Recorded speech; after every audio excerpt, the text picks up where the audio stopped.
Octo Valley is a region shrouded in mystery. It's the place where I found my true calling, my greater destiny. You can't see it, but I made air quotes around that last part. Completing missions there unraveled almost everything I thought I knew about our society. Was I really fighting for the greater good? Maybe. Octavio's soldiers weren't given the free will to decide if they should do his bidding. Now that Octolings live among us, could all that we've done be so easily forgiven? Perhaps 8 will be the judge of that. We both were following orders at the time. You accept me for who I am now, and wish to make amends. I believe that is all that matters, 3. She seems quite sincere, and eager to learn about the surface world. 8 wound up with amnesia prior to our ordeal in the metro. It's partially my fault for that.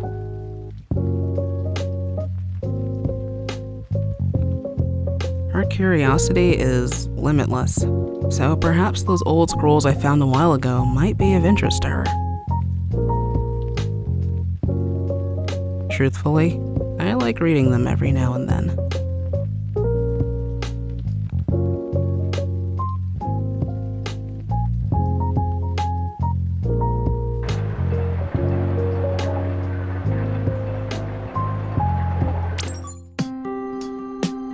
The Sunken Scroll Collection, Volume 1.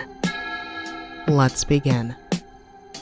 Since time immemorial, a rare type of electric catfish known as the zapfish has been prized by Inkling society as a source of energy. In fact, the entire city of Inkopolis is powered by a single 100-year-old great zapfish. We Octarians dwell in a world deep underground. The individual caves in which we live are connected by a network of transport devices known as kettles. Wow, you learn something new every day. This seems to be an Octarian assault vehicle, but it doesn't seem to have an engine. The big question, then, how does it move? It's frighteningly clear that the source of Octarian power lies outside the realm of established science. This scroll was found in a deep rock lair, its age estimated at approximately 2,000 years. It details the ancient turf wars of the time. It seems the ancient 4 versus 4 battle format had already been established at this stage. The terrifying biology of the Inkling. Strength, can leap up to 5 feet. Brain, simple and predatory. Bones, none. Eyes, can spot prey from 100 yards away. Defense, high pressure, high capacity, ink sac. The Department of Energy has announced that further declines in the availability of electric power are likely to occur in the near future. With the underground domes also deteriorating rapidly, the future does not look bright. The ink sprayed during a turf war vanishes almost immediately after the battle ends. How environmentally friendly, and incredibly convenient. Paradise Lost by Octolangelo. Could this be some kind of painting inspired by ancient human culture? It seems that some Octarians can assume humanoid form. These specimens have superior physical capabilities and are highly aggressive.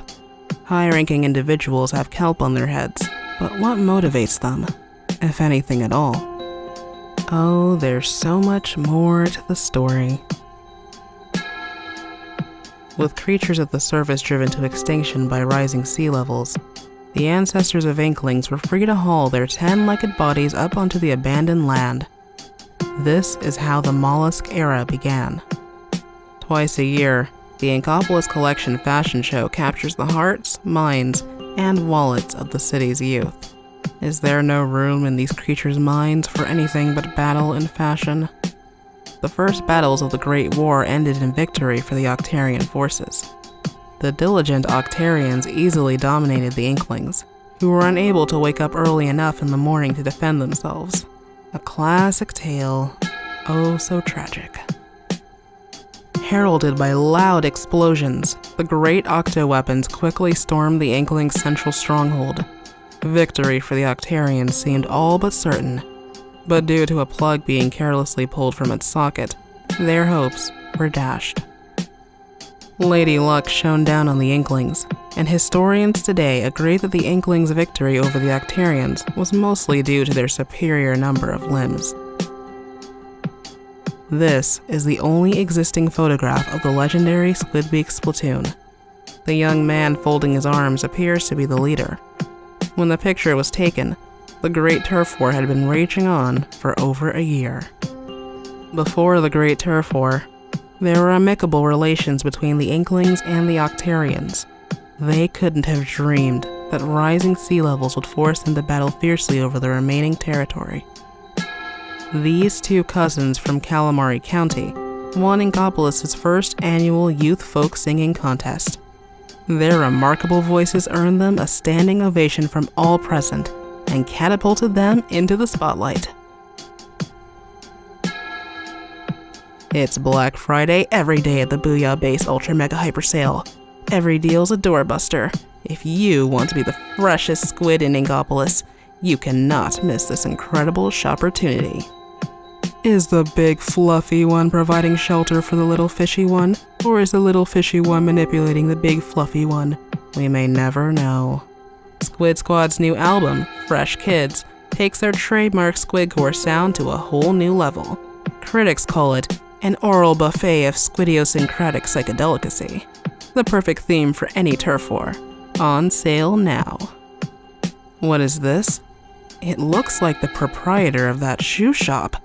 Could there have been an ancient creature that consumed prawns as food? A terrifying thought indeed. From the depths of the sea, we emerged long ago, seeking the light of the surface. In search of still greater lights, we now send this message into outer space, sealed in a disk. Perhaps one day, we will encounter other intelligent life. The customary chorus of Calamari County. Nowadays, this song and dance may as well be carved into the very DNA of all Inklings. It began as a way to celebrate and show respect for the bounty of the sea. Why are we here? For what purpose do we exist? We must not dwell on these questions. We can merely trust in the will of the universe and spend our days and nights in harmony with the world, celebrating this festival called life.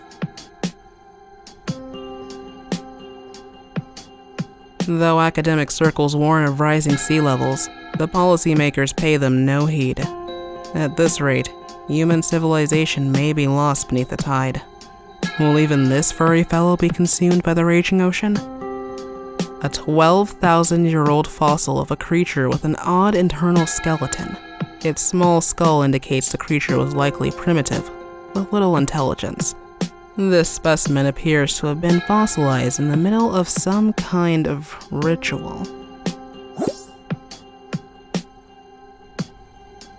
Oh, my beloved Judd, it seems the day has finally come.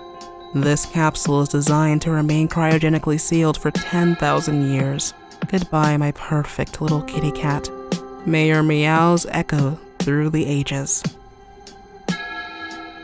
With great knowledge comes an even greater responsibility. It's the end, for now.